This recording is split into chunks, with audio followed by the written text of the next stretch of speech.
Lieutenant colonel Shariful হক ডালিমের আমি major ডালিম বলছি বইয়ের এই পর্বে। মুক্তি ফৌজের সর্বাধিনায়ক কর্নেল ওসমানীকে সব ব্যাপারেই পাশ কাটিয়ে চলার নীতি গ্রহণ করা হয়। ভারত সরকার বুঝতে পেরেছিল গণচীন বাংলাদেশের ব্যাপারে একটি রাজনৈতিক সমাধানের পক্ষে।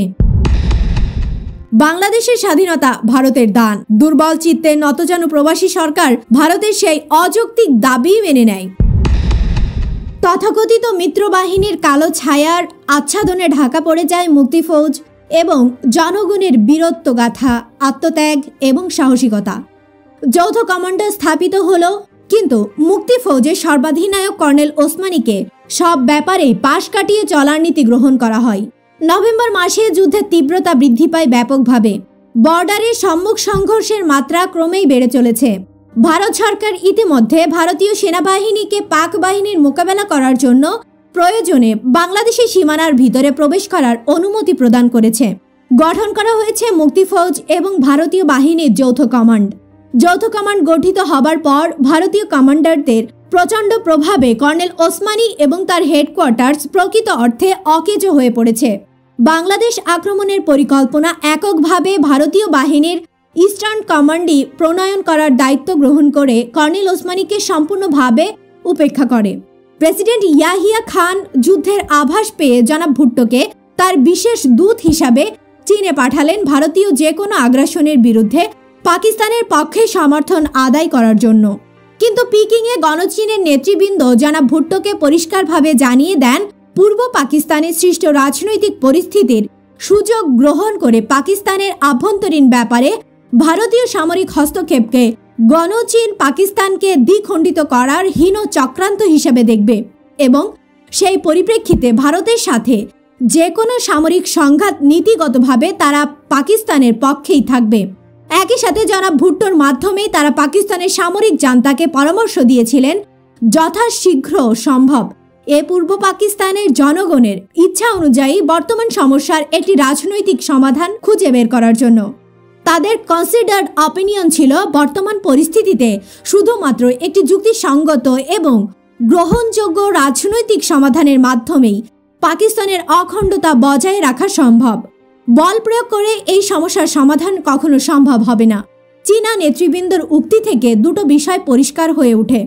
প্রথমত, গণচীন একদিকে পূর্ব পাকিস্তানের রাজনৈতিক সমস্যা নিরসনের জন্য পাকিস্তানের শাসক গোষ্ঠীকে বাঙালিদের কাছে গ্রহণযোগ্য একটি সমাধান পেশ করার যুক্তিসঙ্গত পরামর্শ দেন। দ্বিতীয়ত, পূর্ব পাকিস্তানের সমস্যার কোনো সমাধান করতে ব্যর্থ হলে সেই সুযোগে উপমহাদেশে ভারতীয় সম্প্রসারণবাদের নগ্ন থাবা বিস্তার করার চক্রান্তের ব্যাপারেও তারা বন্ধুরাষ্ট্র পাকিস্তানকে হুঁশিয়ারি করে দেন। কিন্তু দেশে ফিরে জনাব ভুট্টো প্রেসিডেন্ট ইয়াহিয়া খান ও সামরিক জান্তার কাছে চীনা নেতৃবৃন্দের বন্ধুসুলভ এবং যুক্তিসম্মত অভিমতের অপব্যাখ্যা দেন। তিনি বলেন, ভারতের সাথে সামরিক সংঘর্ষ চীন পাকিস্তানকে সার্বিকভাবে সাহায্য করবে। প্রয়োজনে গণচীন প্রত্যক্ষভাবে পাকিস্তানের পক্ষ হয়ে ভারতের বিরুদ্ধে যুদ্ধ করতে দ্বিধাবোধ করবে না, এ ধরনের আভাসই নাকি তিনি পেয়েছিলেন চীনা নেতৃবৃন্দের কাছে এক একান্ত বৈঠকে। পক্ষান্তরে ভারত সরকার বুঝতে পেরেছিল গণচীন বাংলাদেশের ব্যাপারে একটি রাজনৈতিক সমাধানের পক্ষে। তাছাড়া সদ্য সমাপ্ত রুশ ভারত মৈত্রী চুক্তির পরিপ্রেক্ষিতে পাক ভারত যুদ্ধে গণচীনের প্রত্যক্ষভাবে জড়িয়ে পড়ার সম্ভাবনা খুবই কম বলেও ধারণা পোষণ করেছিল ভারত সরকার। এ ধরনের চিন্তাভাবনার পেছনে যথেষ্ট যুক্তি ছিল। এ অবস্থায় ঝটিকা অভিযান চালিয়ে পূর্ব পাকিস্তানকে স্বাধীন করে সেখানে তাদের পছন্দের সরকার কায়েম করতে পারা যাবে সহজেই। এ ধরনের বিশ্লেষণের পরই যুদ্ধ ঘোষণা করার সিদ্ধান্ত গ্রহণ করে ভারত সরকার। যুদ্ধের জন্য অতি প্রয়োজনীয় আনুষঙ্গিক সব প্রস্তুতি সম্পন্ন করেই সামরিক আগ্রাসনের সিদ্ধান্ত নিয়েছিল ভারত সরকার। এবারের যুদ্ধের প্রেক্ষাপট অতীতের পাক ভারত যুদ্ধের প্রেক্ষাপট থেকে ভিন্ন। বর্তমান অবস্থায় বিশ্ব জনমত সামরিক জান্তার শ্বেত সন্ত্রাসের বিরুদ্ধে এবং বাংলাদেশের স্বাধীনতার পক্ষে। মানবাধিকার এবং শরণার্থীর প্রশ্নে সারা বিশ্বের সহানুভূতিও ভারতের পক্ষে।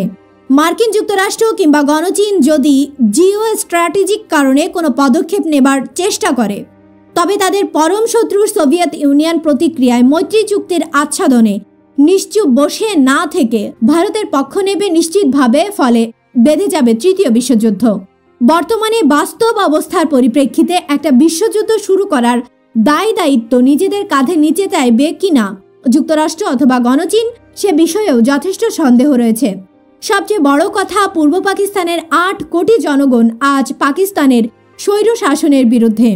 মুক্তিবাহিনী দেশব্যাপী প্রচণ্ড তৎপরতায় পূর্ব পাকিস্তানে অবস্থিত পাক বাহিনীর অবস্থান সম্পূর্ণরূপে বিপর্যস্ত এবং যে কোনো যুদ্ধের জন্য অত্যাবশ্যকীয় ফ্যাক্টর সৈনিকদের মনোবলও সম্পূর্ণভাবে ভেঙে পড়েছে।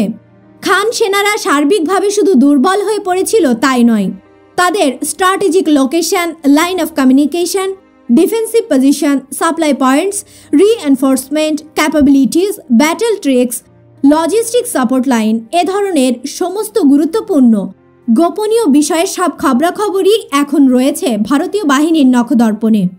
এসব খবর সংগ্রহ করা হয়েছে মুক্তিবাহিনীর ইন্টেলিজেন্স ইউনিট এবং সেক্টরগুলোর নিজস্ব গোয়েন্দা তৎপরতার মাধ্যমে। বাংলাদেশের আপামর জনসাধারণের বিরোধিতার মুখে পূর্ব পাকিস্তানের পশ্চিমাদের জবরদখল আজ অযৌক্তিক হয়ে পড়েছে। শত্রুপক্ষের অবস্থা বর্তমানে টোটালি আনটেনেবল। প্রয়োজনে শুধু সুযোগ মতো আক্রমণের ধাক্কা, তাহলেই কেল্লাফতে হবে। সুযোগ এসে গেল।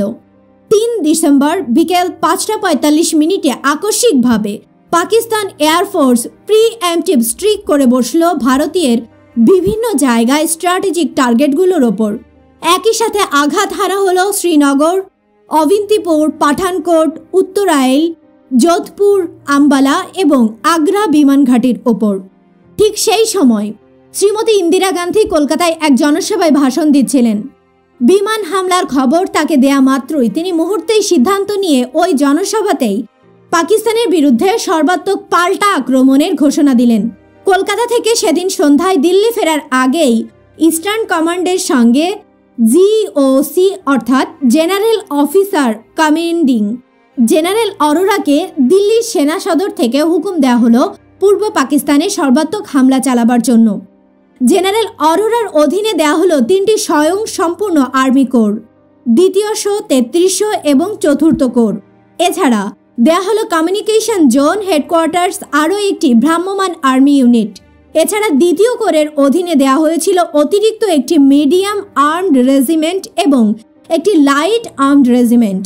এই কোরের কমান্ডার ছিলেন lieutenant general TN Raina, headquarters Krishnanagar. এই কোরের অধীনে দেওয়া হয়েছিল অতিরিক্ত আরও একটি মিডিয়াম আর্টিলারি রেজিমেন্ট এবং একটি ইঞ্জিনিয়ার্সের ব্রিজিং ইউনিট। 33 কোরের কমান্ডার ছিলেন lieutenant general ML Thapa, headquarters Siliguri. এই কোরের অধীনে দেওয়া হয়েছিল অতিরিক্ত একটি লাইট আর্মড রেজিমেন্ট, একটি মিডিয়াম আর্টিলারি রেজিমেন্ট এবং একটি ইঞ্জিনিয়ার্সের ব্রিজিং ইউনিট। 101 কমিউনিকেশন জোনের কমান্ডার ছিল প্রথম দিকে লেফটেন্যান্ট জেনারেল গিল, পরে লেফটেন্যান্ট জেনারেল নাগরাকে তার স্থলভিত্ত করা হয়। হেডকোয়ার্টার্স গৌহাটি। এই ফরমেশনে 4র্থ কোরের হেডকোয়ার্টার্স ছিল আগরতলায়। কোর কমান্ডার ছিলেন লেফটেন্যান্ট জেনারেল সাগত সিং। এই কোরের অধীনে অতিরিক্তভাবে দেয়া হয় একটি মিডিয়াম আর্টিলারি রেজিমেন্ট এবং 2টি লাইট আর্মড রেজিমেন্ট। সব মিলিয়ে পূর্ব রণাঙ্গনে ভারতীয় সৈন্য সংখ্যা ছিল 5 লক্ষেরও বেশি। তার সাথে ছিল পর্যাপ্ত পরিমাণে রণসম্ভার।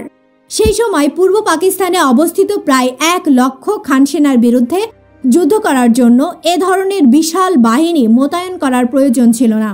এই বিশাল সৈন্য সমাবেশ ঘটানো হয়েছিল গণচীনের তরফ থেকে, যদি কোনো সামরিক পদক্ষেপ নেওয়া হয় তার মোকাবেলা করার লক্ষ্যেই।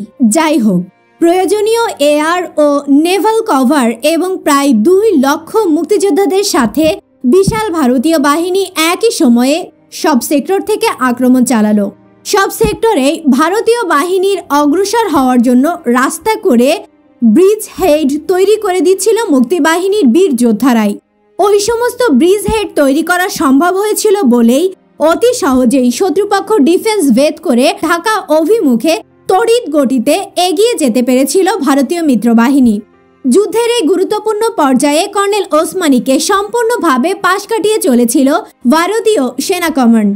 ভারতীয় সেনাবাহিনীর স্ট্র্যাটেজি ছিল যত তাড়াতাড়ি সম্ভব শত্রুপক্ষের ডিফেন্স লাইন ভেদ করে তাদের উইথড্রলের পক্ষে কাট অফ করে তাদেরকে ছোট ছোট অংশে বিভক্ত করে পরাজিত করে ঢাকা অবরোধ করা এবং পাক বাহিনীকে সারেন্ডার করতে বাধ্য করা। বাংলাদেশে অবস্থিত পাক বাহিনী তাদের চেয়ে সংখ্যায় ৬-৭ গুণ বড় ভারতীয় বাহিনী এবং মুক্তিফৌজের প্রচণ্ড আক্রমণের মুখে মাত্র ১২ দিনের যুদ্ধে অতি করুণ অবস্থায় আত্মসমর্পণ করতে বাধ্য হয়। বাংলাদেশের জনগণের অসহযোগিতা এবং মুক্তি বাহিনীর দুঃসাহসী গেরিলা তৎপরতা পাক বাহিনীর যুদ্ধস্পৃহা এবং মনোবল একদম নষ্ট করে দিয়েছিল। অন্য সব কারণের মধ্যে এটাই ছিল প্রধান কারণ, যার জন্য পাক বাহিনীকে অতি অল্প সময়ের যুদ্ধে শোচনীয়ভাবে পরাজয় বরণ করে নিতে আত্মসমর্পণ করতে হয়েছিল। এভাবেই ১৬ ডিসেম্বর ১৯৭১ সালে পাক বাহিনীর আত্মসমর্পণের ফলে স্বাধীনতা লাভ করে বাংলাদেশ। ১৬ ডিসেম্বর ঢাকার রেসকোর্স ময়দানে আত্মসমর্পণ অনুষ্ঠানে মুক্তিফৌজের কমান্ডার ইন চিফ এবং যৌথ কমান্ডের প্রধান কর্নেল ওসমানীর আমন্ত্রণে মিত্র বাহিনীর কমান্ডার জেনারেল অরোরা স্বাধীন বাংলাদেশে আসবেন এবং যৌথ কমান্ডের তরফ থেকে ইনস্ট্রুমেন্ট অফ সারেন্ডারে যৌথ কমান্ডের শীর্ষ ব্যক্তি কর্নেল ওসমানী স্বাক্ষর করবেন। সেটাই ছিল সমগ্র জাতির প্রত্যাশা, কিন্তু ঘটনা ঘটে ঠিক তার বিপরীতে। ইনস্ট্রুমেন্ট অফ সারেন্ডারে যৌথ কমান্ডারের তরফ থেকে স্বাক্ষর দান করার সৌভাগ্য লাভ করলেন জেনারেল অরোরা। শুধু তাই নয়, অদৃশ্য আঙ্গুলি হেলনে মুক্তিফৌজের সর্বাধিনায়ক কর্নেল ওসমানীকে ১৬ ডিসেম্বর ঐতিহাসিক সারেন্ডার সেরেমনিতে উপস্থিত থাকার সৌভাগ্য থেকেও বঞ্চিত করা হলো। কেন তাকে তার ন্যায্য অধিকার বঞ্চিত করে সেদিন জেনারেল অরোরাকে সমগ্র জাতি এবং বিশ্ব পরিসরে বিজয়ী শক্তির একচ্ছত্র অধিকর্তা হিসেবে জাহির করা হলো, সে রহস্যের উদ্ঘাটন আজ অবধি হয়নি। এই গুরুত্বপূর্ণ বিষয়টি বিশদ বিশ্লেষণের দাবিদার। এ থেকে জানা যাবে ভারতীয় নীল নকশা এবং প্রবাসী সরকারের নতজানু নীতির অনেক কিছুই। কর্নেল ওসমানী চেয়েছিলেন স্বাধীন বাংলাদেশে মুক্তিফৌজের সর্বাধিনায়ক হিসাবে তিনি অভিনন্দন জানাবেন মিত্র বাহিনীর জুনিয়র পার্টনার জেনারেল অরোরাকে। এতে করে বিশ্ব পরিসরে এটাই প্রমাণিত হবে মূলত মুক্তিযোদ্ধাদের প্রচেষ্টায় স্বাধীন হয়েছে বাংলাদেশ। ভারতীয় বাহিনী সহায়তা শক্তি হিসাবে সাহায্য করেছে মাত্র, কিন্তু ভারত সরকার তার সেই প্রস্তাবে সম্মত হয়নি। উল্টো ভারত সরকার দাবি জানায় ইনস্ট্রুমেন্ট অফ সারেন্ডারে স্বাক্ষর করবে ভারতীয় বাহিনীর অধিনায়ক।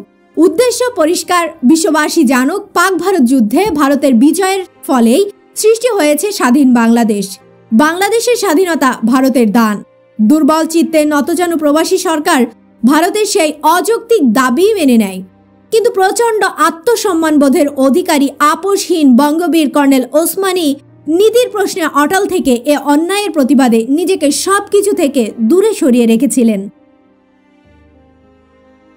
বইটির ধারাবাহিক অডিও বুক শুনতে চ্যানেলটি সাবস্ক্রাইব করে সাথে থাকুন। ভালো থাকবেন।